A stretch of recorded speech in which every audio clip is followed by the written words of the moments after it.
Lalu bagaimana dengan arus mudik di Bandara Soekarno-Hatta, Tangerang, Banten? Rekan kami produser lapangan Adi Dwinanda bersiap dengan laporan langsungnya. Selamat malam Adi, jadi hingga malam ini seberapa banyak warga Jabodetabek yang meninggalkan kawasan ini melalui Bandara Soekarno-Hatta? Iya betul sekali Bram, bahwa hari ini memang dari PT Angkasa Pura sudah memprediksi akan terjadi puncak arus mudik di Bandara Soekarno-Hatta, khususnya di Terminal 3 tempat kami melaporkan saat ini, di mana di Bandara Soekarno-Hatta sendiri pada hari ini diprediksi akan ada 184.000 penumpang yang melakukan perjalanan baik itu keluar ataupun datang di Bandara Soekarno-Hatta. Tapi berdasarkan data yang kami himpun dari PT Angkasa Pura menyebut bahwa hari ini nyatanya hanya ada sekitar 173.854. Mungkin saya langsung saja mengajak Anda untuk melihat bagaimana situasi terkini di Bandara Soekarno-Hatta, khususnya di Terminal 3.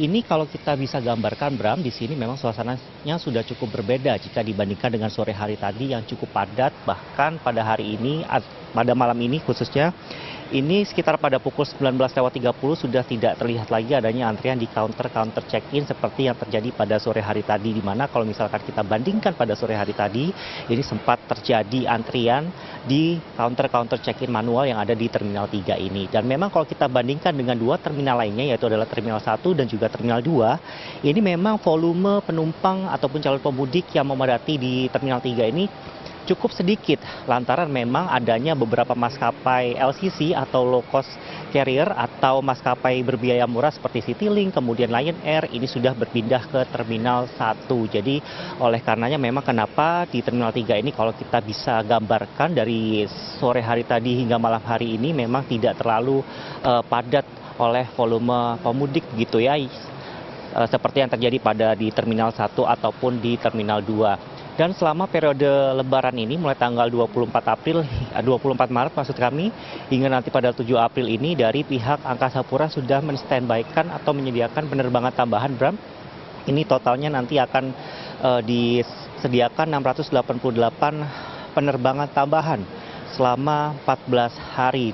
Karena memang dari Angkasa Pura ini menyebut bahwa volume masyarakat yang melakukan pemudik melalui bandar udara ataupun menggunakan maskapai udara ini memang meningkat mencapai 3,9 juta atau naik setidaknya adalah 7,9%. Dan memang ada sejumlah antisipasi Bram, selain disediakan penerbangan tambahan begitu ya, dari pihak bandara sudah menyediakan mesin counter check-in mandiri seperti itu, ada beberapa mesin komputer mandiri check-in atau check-in mandiri ini yang bisa dipakai atau digunakan oleh calon pemudik agar tidak perlu melakukan check-in manual dengan cara mengantri di stand ataupun counter check-in yang ada di bandara. Ini jumlahnya bisa puluhan.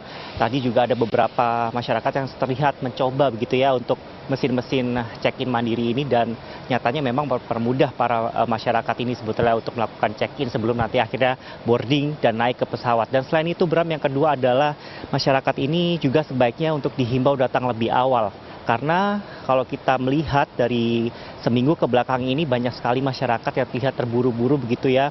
Mereka membawa bagasi yang cukup banyak, kemudian mereka harus mengantri ke counter check-in yang antriannya ini kadang-kadang cukup panjang sehingga mereka mepet dengan jam keberangkatan. Hal ini juga harus diperhatikan.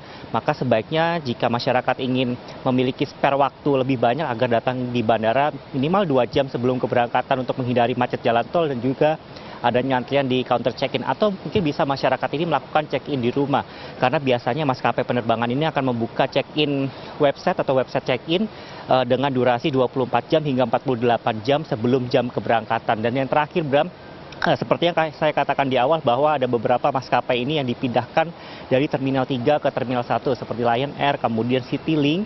Ini yang juga harus menjadi perhatian masyarakat agar tidak terkecoh atau tidak salah terminal begitu ya, untuk nantinya melakukan perjalanan menggunakan moda transportasi udara di Bandara Soekarno-Hatta ini. Kita tentu masih akan nantikan bagaimana dengan kondisi esok hari, karena ini kalau misalkan kita mengacu pada prediksi dari Angkasa Pura, esok hari ini masih diprediksi akan terjadi lonjakan pemudik kembali di Bandara Soekarno-Hatta. Kembali kepada Anda, Bram.